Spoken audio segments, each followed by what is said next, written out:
Joining me now, Jason Miller. He is the Transition Team Communications Director for the President-elect. Jason, good to see you. Megan, good evening. So, just getting this in my ear, Good Morning America is reporting that Lieutenant General Michael Flynn has been selected as National Security Advisor. Is that true? No formal announcement yet for that position. General Flynn met with the President-elect today.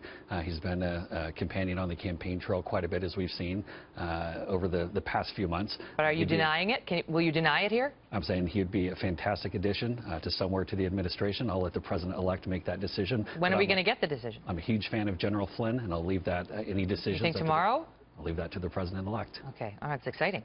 Possible news. All right. Knife fight. Allies blindly dialing in to the Trump Tower. Is that true? No, not at all. And I think, I'm not sure if certain people are bitter that the election's over, maybe their candidate didn't win. But really, if you took a look inside a Trump Tower right now, you'd see a very calm, methodical plan to go and get our administration put together. And really, the President-elect is bringing some absolute A-listers in to meet with him. Had Senator Jeff Sessions in there today, General Mike Flynn, Eva Moskowitz, who's a charter school leader. We had Congressman Mike Pompeo, Dr. Tom Price.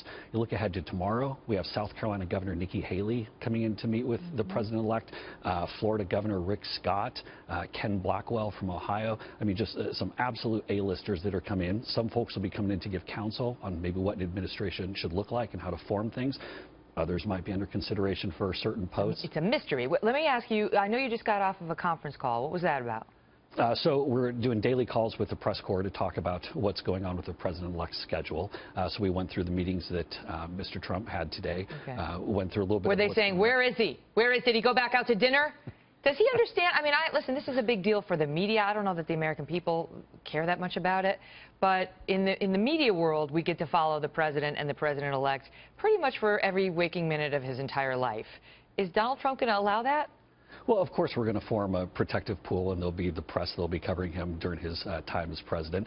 We'll have start moving toward that even before he's sworn in on January 20th. So you're going to do the traditional protective pool that we've seen with other presidents, including Barack Obama? We'll form a pool. The exact construct will get ironed out over the. So it might not be quite as. They might not have the same access. So our goal is to make sure that the president-elect that the press knows what's going on within the White House, and that we have an open line of communication. Now, the one thing I would say, just to push back a little bit, is there are some in the press corps that, quite frankly, never will be happy, as I said earlier today, unless they know if he's having fish or chicken for dinner, and they're sitting right next to him at the dinner table. I think there has to be a little bit of a degree of some boundaries and respect. Plus, you can't get into the 21 Club unless you're wearing a jacket. And, you know, usually as the press, you just kind of like, what would they say about this? It'd be like, cover up for the love of... I've never gotten the invite, so you're looking good for the next one. Wait, I have Hadass Gold coming up but I really want to ask you, because you were the one who tell us you had a special role on election night. Well, I had a lucky role, I think that might be, and I had the opportunity to inform the President-elect that he had been, that the AP had called the race and he was going to be the next president. It was kind of at the moment, I didn't quite realize it, but then afterwards I realized that no, it was kind of a special thing. It was very cool, and we were waiting. Some folks had called Wisconsin and some had called Pennsylvania, but then AP was the first one to. Did you look at him and say, Mr. President-elect? I mean, did you get to actually use that language? You know, I'm not sure exactly. I think it was something along the lines of holy, something like that. Right. You're going to be the next president, and I think it was just kind of a shock for a moment. It was a pretty exciting moment, but it was just all the energy and the excitement of last week's win, and all the people that worked so hard to put this together. It was pretty cool. Well, you know, we heard from Brad last night, who explains that he's the data guy, and he knew. He's like, I've been telling him all along, you know, for weeks at least, that he was going to win, but you know. To the outside world, it was like, what? Stand by, because I'm bringing you back in a second. Okay. But I want to get to Hadass Gold. She's a media reporter for Politico and with us now. Hadass, good to see you. Great to be here. All right, so explain to the people sitting at home why they should give a fig whether Donald Trump lets the reporters follow him to the 21 Club while he goes to have dinner with his family. Listen, reporters don't expect to be sitting at the dinner table between Eric and Ivanka as Donald Trump enjoys a steak. What we're trying to do is just to keep an eye on where the president is and what he's doing. We are the independent eyes that are not part of the campaign, not part of the government. Should, God forbid, anything happen to President-elect Trump, it is so important to have independent media there who can verify what happened. On 9/11, there were reporters with George W. Bush on Air Force One, and we knew that he was safe and what was going on. They weren't weren't going to say where he was. They know how to keep secrets. But it is so vitally important because this is the new leader of the free world, as that letter said, and we need to know where he is and what he's doing. Do you believe, I mean, you know, when Jason was suggesting he's going to have a, you know, press pool, we're going to have the press, but there may be some differences, there may be some changes. Donald Trump's never been an elected politician. He's 70 years old. He's used to having his privacy. What changes do you think we'll see under President Trump? I'm not sure, I mean, hopefully Jason can say, but I'm not sure that we're going to see as much of that full-on press access as we've had before. Now, don't forget, President Obama and Hillary Clinton both ditched their protective press pools at different times. This is not that unusual. However, we really need that access, and we need it sooner rather than later.